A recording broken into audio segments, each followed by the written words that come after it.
하나님의 은혜와 평강이 함께하기를 기도드립니다. 오늘도 우리 주님이 주시는 은혜 가운데 거하고 그 은혜를 누리고 나누는 복된 한 주가 되기를 주님의 이름으로 간절히 축원합니다. 우리 앞뒤좌우로 다시 한번 인사 나누겠습니다. 사랑합니다. 축복합니다. 사랑합니다. 축복합니다. 현대 사회에는 다양한 질병들이 있습니다.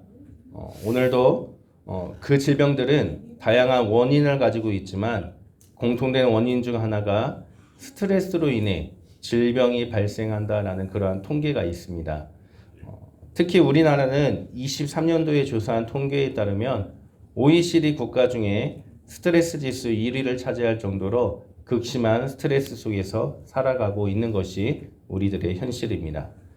우리 몸을 해치는 스트레스, 무엇이 원인일까요? 인도에 하나의 이야기가 있습니다. 벌벌 떨고 있는 쥐 한 마리를 본 마술사가 물었습니다. 왜 떨고 있느냐? 쥐는 이렇게 대답했습니다.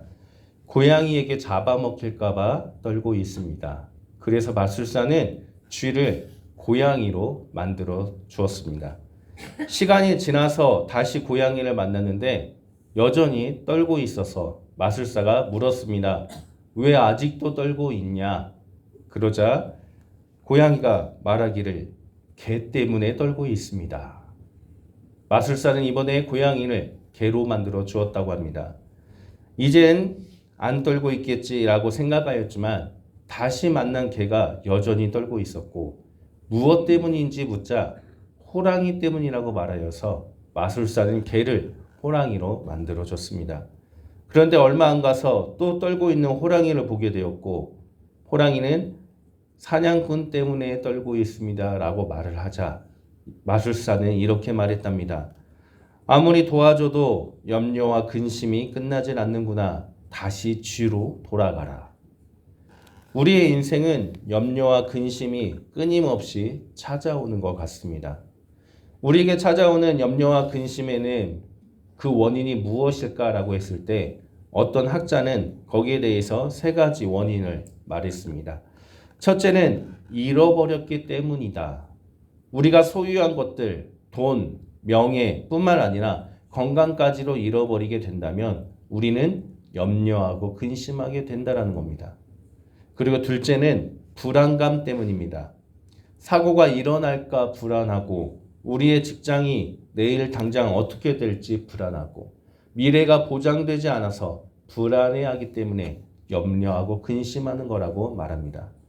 마지막으로 절망감으로 인해 염려와 근심이 생긴다고 합니다. 우리가 살아가면서 맞닥뜨리는 문제들, 그 문제를 해결해야 되는데 해결하지 못하게 되어서 인생의 막다른 골목에 다다른 것 같을 때 우리는 염려하고 근심하게 된다는 겁니다. 그리고 이러한 염려와 근심으로 인해 우리는 스트레스를 받게 되고 우리의 건강까지도 위협을 받게 된다라고 그렇게 말합니다. 그런데 우리가 겪는 이러한 염려와 근심은 지금 우리가 살고 있는 이 시대뿐만이 아닙니다. 예수님이 살던 그 시대에도 사람들은 염려하고 근심하며 살아갔습니다. 물론 그 시대와 지금의 염려와 근심의 원인은 다르겠죠. 지금 시대에는 여러 가지 요인들이 염려하고 근심하게 만들지만 예수님 당시의 시대에는 가장 큰 염려와 근심거리는 하루하루 생계를 유지해 나가는 것이었습니다. 유대인들은 로마 제국의 압제 속에서 무거운 세금에 시달리게 되었고 그로 인해 대부분의 서민들은 지금 먹을 것, 지금 입을 것을 염려할 수밖에 없었고 그 말은 내일의 생존 자체가 아니라 오늘 하루의 삶이 중요하고 근심거리와 염려가 되었다는 겁니다. 오늘 본문 말씀을 보면 예수님은 하루하루 먹을 것과 입을 것, 생존으로 염려하고 근심하는 이들에게 너희는 염려하지 말아라 라고 반복하여서 말씀을 하고 있습니다. 이 말씀은 과거 예수님 시대뿐만이 아니라 지금 이 시대를 살아가는 우리들에게도 해당되는 말씀입니다. 주님은 직장으로, 불안감으로, 절망감으로 염려하고 근심하며 살아가는 우리들에게 염려하지 말아라 라고 말씀하고 있음을 기억하시길 바랍니다. 그렇다면 우리의 인생에서 우리를 불안하게 하고 스트레스를 주는 이 염려, 근심, 염려와 근심이라는 것이 무엇이기에 우리가 이렇게 불안해하면서 걱정하는 것일까요? 국어사전에서 염려라는 말은 앞일에 대하여 여러 가지로 마음을 써서 걱정하는 것이다 라고 정의하고 있고, 근심이란 단어는 해결되지 않은 일 때문에 속을 태우거나 우울해한 것이라고 정의하고 있습니다. 두 단어가 비슷하지만 그 의미가 조금씩 다르다는 것을 알 수 있습니다. 성경의 염려와 근심 역시 서로 비슷하지만 그 의미가 조금 더 다릅니다. 성경의 원어를 통해서 원어를 살펴보면 염려와 근심이 무엇인지 우리가 더 정확하게 이해하기가 쉽습니다. 헬라어 원어로 염려하다라는 단어의 뜻은 마음을 나누다, 마음을 찢다라는 뜻을 가지고 있습니다. 즉 염려라는 것은 우리의 마음을 갈라놓고 찢어놓는 것, 그것이 염려라는 뜻입니다. 근심하다라는 단어 역시 견디기 힘들다, 눌려있다 라는 뜻을 가지고 있습니다. 무언가에 눌려 있어서 내가 견디기 힘들어하는 것, 그게 바로 근심이라는 단어의 뜻입니다. 불안, 걱정, 이러한 것에 눌려 있어서 내가 견디기 힘든 상태가 근심하다라는 뜻이라는 겁니다. 이 염려와 근심은 마음을 분열시키고 무겁게 눌려서 영혼과 몸을 병들게 합니다. 또한 신앙생활에도 도움이 되지가 않습니다. 왜냐하면 우리의 마음을 찢어서 분열시키고 또 견디기 힘들게 눌려있게 만들어서 우리의 마음이 하나님께 집중하지 못하게 만들기 때문에 신앙생활에도 도움이 되지 않는 것입니다. 그래서 주님은 오늘 본문 말씀에서 염려하지 말라, 근심하지도 말라라고 반복하고 있는 것입니다. 염려와 근심은 하나님을 향한 우리의 마음을 찢어놓기 때문에 염려와 근심을 한다고 해도 우리의 앞일이 해결되는 것이 없기 때문입니다. 25절 말씀에 보니 이렇게 기록하고 있습니다. 또 너희 중에 누가 염려함으로 그 키를 한 자라도 더할 수 있느냐. 아멘. 우리가 아무리 염려한다고 해도 키가 자라지 않습니다. 우리가 아무리 염려한다고 해도 세상을 돌보시고 다스리는 것은 우리의 염려로 이루어지는 것이 아니라 하나님이 하시는 일이기 때문에 우리는 염려할 필요가 없다라는 겁니다. 그러나 우리는 이 세상에서 살아가기 때문에 세상의 일로 염려할 수밖에 없습니다. 예수님 시대처럼은 아니지만 먹고 살아가는 문제들, 자녀들의 문제들, 경제적인 문제들, 불안감, 여러 요인들이 우리를 염려하게 만들 수밖에 없는 그러한 시대 속에서 살아가기 때문에 주님의 말씀처럼 염려하지 않는 것은 참으로 어려운 것이 현실입니다. 그러한 우리에게 주님께서는 염려와 근심에서 벗어나서 우리가 살아가야 할 방향이 어떠한 삶인지에 대해 알려주고 있습니다. 우리 31절 말씀을 함께 읽어보겠습니다. 31절 함께 읽겠습니다. 다만 너희는 그의 나라를 구하라. 그리하면 이런 것들을 너희에게 더하시리라. 아멘. 다만 너희는, 다만이라는 단어는 앞에 있는 내용과 강한 대조할 때 쓰는 단어입니다. 앞의 내용이 무엇입니까? 29절과 30절입니다. 우리 같이 한번 읽어보겠습니다. 29절과 30절 함께 읽겠습니다. 너희는 무엇을 먹을까 무엇을 마실까 하여 구하지 말며 근심하지도 말라. 이 모든 것은 세상 백성들이 구하는 것이라.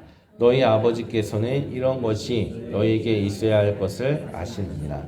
아멘. 무엇을 먹을까 무엇을 마실까 구하지 말라라고 말씀하고 있습니다. 왜 그렇습니까? 무엇을 먹을지 마실지 구하는 근심과 염려는 세상 백성들이 구하는 것이기 때문입니다. 우리는 이 세상에서 살아가고 있지만 세상 백성이 결코 아니라는 말씀입니다. 우리는 하나님의 자녀입니다. 따라서 우리에게 필요한 것은 세상의 것이 아니라 너희 아버지께서는 이런 것이 너에게 있어야 할 것을 아신다라고 말씀하셨기 때문에 우리에게 필요한 그 모든 것은 하나님이 다 아시고 있기 때문에 구할 필요가 없다라는 겁니다. 주님이 이미 알고 계시기 때문에 세상 백성들처럼 먹고 마실 것을 염려하며 구할 필요가 없다라고 말씀해 주십니다. 그래서 세상 백성들이 구하는 것을 구할 필요가 없는 너희들은 다만 너희는 그의 나라를 구하라 라고 말씀하고 있는 겁니다.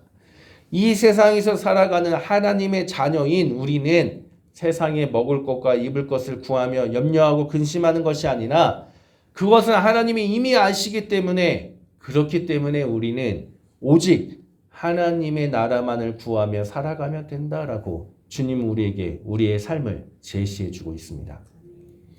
그렇다면 하나님의 나라를 구한다라는 것이 무엇일까요? 어떻게 살아가는 것이 하나님의 나라를 구하는 삶일까요? 하나님의 나라는 하나님이 주인된 나라입니다. 하나님이 주인이기 때문에 세상의 것을 우선시할 수가 없습니다. 주인의 것이 우선시 되어야만 합니다. 그의 나라를 구하라 라고 말씀하신 주님의 말씀은 우리의 우선순위를 세상의 것에 두는 것이 아니라 하나님의 뜻을 최우선으로 삼아 살아가야 한다라고 말씀하고 있는 겁니다. 우리가 무언가를 선택하고 생각하고 선택하고 행동할 때 우리는 각자의 우선순위의 가치관에 따라 선택하고 행동하게 됩니다. 그것을 사고방식이라고 합니다. 내가 생각하고 결정할 때 내가 우선시하는 가치관 순위에 따라서 결정하고 그대로 행동하는 것, 그것을 사고방식이라고 합니다. 예를 들어서 저는 옷을 사는 것보다 책을 사는 것을 더 좋아합니다. 그렇기 때문에 돈이 있으면 학창시절에 먹고 마시고 옷을 사고 그런 것보다 저의 가치관은 책이 우선이기 때문에 항상 책을 먼저 사게 되었던 것입니다. 또 저는 놀이동산 가는 것을 가장 싫어합니다. 가장 돈을 아까워하죠. 그래서 가족끼리 놀이동산을 가자 또는 케이블카를 타자 할 때 결사 반대를 하는 사람이 저입니다. 저에게는 놀이동산과 케이블카는 가장 최하위의 가치이기 때문에 그보다는 나는 차를 타고 돌아다니는 게 좋기 때문에 그걸 우선시해야 된다라고 그렇게 생각하고 결정합니다. 그것이 바로 사고 방식입니다. 우리의 사고가 우선순위를 결정하여 행동하게 만들기 때문에 우리는 그 우선순위에 따라서 행동을 할 수밖에 없다는 겁니다. 먼저 하나님 나라를 구하라 라는 것은 우리의 사고방식의 최우선순위의 가치를 제1순위를 하나님의 것으로 삼아서 우리가 생각하고 선택하고 행동할 때마다 그 모든 것이 제1순위인 하나님이 중심이 되는 삶을 선택하고 살아가는 것, 그것을 뜻하는 것입니다. 우리는 무엇을 최우선으로 삼고 살아가고 있습니까? 경제, 건강, 학업, 자녀. 우리가 살아가는데 모든 것이 다 필요합니다. 그러나 이 모든 것을 우선으로 삼기 때문에 염려하고 근심하며 살아가는 것이라고 주님은 말씀하고 있습니다. 주님은 그 모든 것은 세상 사람들이 구하는 것이기 때문에 그 모든 것이 우리의 삶에 필요하다, 안다. 그러나 그 모든 것은 내가 알고 있다. 그렇기 때문에 너희는 오직 하나님을 최우선으로 하나님 중심으로 살아가기만 하면 된다. 그때 너희는 염려하지 않고 근심하지 않게 된다라고 우리에게 말씀하고 있는 겁니다. 사랑하는 성도님들, 우리의 우선순위가 오직 하나님이 되기를 바랍니다. 우리가 무엇을 생각하고 선택하고 우리가 무엇을 위해 살아가든지 그 제1 우선순위는 하나님이 되어야만 합니다. 그때 주님의 나라는 우리 안에 우리를 통해서 하나님께서 채워주심으로 이루어짐을 믿으시기를 바랍니다. 이 세상에서 염려하고 근심하며 살아가는 우리에게 주님은 염려하지 않고 살아가는 또 하나의 방법을 알려주셨습니다. 오늘 본문과 똑같은 사건을 마태복음에서 다루고 있습니다. 그것을 평행구절이라고 하는데 마태복음 6장 33절에서 주님께서 이렇게 말씀하십니다. 그런즉 너희는 먼저 그의 나라와 그의 의를 구하라. 그리하면 이 모든 것을 너희에게 더하시리라. 아멘. 주님은 누가복음에서는 먼저 그의 나라를 구하라 라고 말씀하셨지만 같은 사건을 다루고 있는 마태복음에서는 그의 나라와 의를 구하라 라고 더 구체적으로 한 가지 방법을 알려주십니다. 의가 무엇입니까? 의는 옳은 것입니다. 그러나 그 의의 기준은 우리의 가치가 아니라 하나님입니다. 다시 말해서 의라는 것은 하나님이 보시기에 옳은 것, 그러한 관계를 맺어가는 것이 의입니다. 그리고 의의 삶이란 옳은 것을 행하는 삶이 아니라 하나님의 보시기에 옳은 행동을 함으로써 하나님과 깊은 관계를 맺어가는 것이 의의 삶이고, 그러한 삶을 살아가는 사람을 하나님께서는 의인이다라고 칭하여 주신다는 겁니다. 우리가 이 세상에서 살아가기 위해서 먹을 것, 입을 것 필요하지만 그보다 더 중요하고 제일 우선순위로 해야 될 것은 하나님과 깊은 관계를 맺으며 살아가는 것이다 라고 우리에게 알려주는 겁니다. 왜냐하면 우리는 세상의 백성이 아니라 하나님의 자녀이기 때문입니다. 서신서를 읽다 보면 그 시대의 어려운 상황 속에서도 하나님과 깊은 관계를 우선적으로 살아온 믿음의 선배들의 삶을 우리가 알 수가 있습니다. 돌을 맞으면서도 복음을 전한 바울의 삶을 보면 세상적으로 부족함이 없는 그 바울이 왜 돌을 맞으면서 그렇게 처절하게 살아가고 있습니까? 세상의 상식으로는 이해되지 않는 삶의 모습입니다. 그러나 바울은 그 무엇보다도 하나님과 깊은 관계를 위해서 하나님이 바울에게 원하시는 것이 복음을 전하는 것임을 알았기 때문에 그것을 위한 삶을 선택하고 살아갔던 것이 아니겠습니까? 그렇다고 바울처럼 목숨을 다하여 복음을 전하라, 그러한 말씀이 아닙니다. 루디아를 보십시오. 그녀는 장사로 성공했지만 자신의 성공을 통해서 하나님 나라를 이루는 사람들을 도와줌으로써 하나님이 기뻐하시는 삶을 살았습니다. 그것이 의를 구하는 삶이 아니겠습니까? 또한 그 외에도 이름이 거론되지 않은 수많은 믿음의 선배들이 있었기 때문에 자신의 삶에서 하나님의 기뻐하는 것이 무엇인지를 깨닫고 하나님의 기뻐하는 삶을 위해 충실하게 살아갔기 때문에 지금까지 주님의 복음이 전해지고 교회가 세워지며 하나님의 역사가 이어진 것이 아니겠습니까? 따라서 우리도 이 세상을 살아가면서 세상에서 살기 위해 먹을 것, 입을 것, 경제, 명예, 건강 모두 다 중요하지만 그것을 우선순위로 삼아 염려하고 근심하며 살아가는 것이 아니라 오직 하나님이 기뻐하시는 것을 위해서 살아간다면 우리는 염려와 근심에서 벗어날 수가 있게 됩니다. 주님의 말씀처럼 그의 나라와 의를 구하는 삶을 살아가게 된다면 주님이 우리에게 다 채워주시기 때문에 염려와 근심에서 벗어날 수가 있다고 주님은 우리에게 말씀해 주십니다. 사랑하는 성도님들, 우리는 이 세상에서 살아가지만 우리는 하나님의 자녀입니다. 대한민국이라는 나라의 국적을 가지고 이 땅에서 이 땅의 법과 규칙 속에서 살아가지만 우리는 하나님의 자녀입니다. 하나님의 자녀이기 때문에 우리는 마음과 생각을 하나님께 집중해야 됩니다. 우리가 이 땅에서 살아가기 위해 필요한 것들로 염려하고 근심하게 된다면 하나님을 향한 우리의 마음이 찢어지고 분열되어서 하나님이 원하시는 삶을 살 수가 없게 되는 것입니다. 주님께서는 세상에서 살아가는 데 필요한 모든 것을 다 알고 계시기 때문에 우리는 하나님을 향한 우리의 마음이 분열되지 않도록 하나님께 집중하며 그의 나라와 의를 위해 살아가기만 하면 되는 것입니다. 그때 주님이 우리에게 필요한 것을 채워주신다라고 분명하게 약속해 주셨음을 기억하시길 바랍니다. 사랑하는 성도님들, 삶이 힘들고 걱정되고 염려될수록 하나님께 모든 것을 맡기고 하나님의 다스림을 받으시길 바랍니다. 주님의 다스림을 받아 오직 주님의 나라와 의를 구하여 하나님이 기뻐하시는 삶을 살아가시기를 부탁드립니다. 우리 주님께서 세상 속에서 염려하는 우리들과 함께 하시고 우리에게 부족함을 채워주시며 우리를 주님의 나라로 이끌어 주실 것을 믿으시기를 바랍니다. 지금 자녀들로 인해 걱정하십니까? 지금 경제적인 문제로 염려하십니까? 지금 건강이 위태로워 근심하고 있습니까? 오늘도 염려와 근심 속에 살아가는 우리들에게 주님께서는 말씀해 주십니다. 너희는 무엇을 먹을까 무엇을 마실까 하여 구하지 말며 근심하지도 말라. 다만 너희는 그의 나라를 구하라. 그리하면 이런 것들을 너희에게 더하시리라. 아멘. 함께 기도하겠습니다.